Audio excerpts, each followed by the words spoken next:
नमस्कार मंडळी, स्वागत आहे तुमचं माझ्या नवीन ब्लॉगमध्ये. तर इथे मी आज चाललेली आहे मामाच्या गावाला.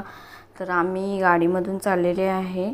तर मला हे शिळे फाटीपर्यंत सोडलेले आहेत. तिथून पुढे मी वडापमध्ये बसलेले आहे आणि मी वडगावमध्ये एंट्री केलेली आहे. आणि आज सोमवार असल्यामुळे ना खूप बाजार भरलेला होता. एवढा मोठा बाजार भरलेला होता ना, तर ही सगळी कपड्याची लाईन आहे. आणि पुढे तर इतकं जाम आंबे, भाजी, परत तुम्हाला सांगतो खूप काही इतकं ना होतं.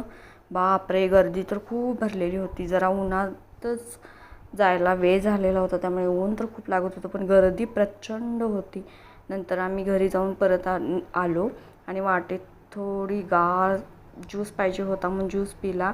नंतर मी संध्याकाळी घरी आल्यानंतर तुम्हाला सांगते मी काय काय आणलेले होते.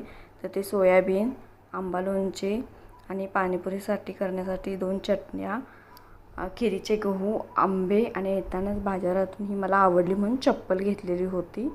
आणि हे पिशवीमध्ये बघू शकता खूप सारे आंबेसुद्धा घेतलेले होते. आणि नंतर मी जेवण केले. तर चपाती, अख्खा मसूर आणि आमरस बनवलेला होता. आजच्यासाठी एवढंच. भेटू पुढच्या ब्लॉगमध्ये. बाय.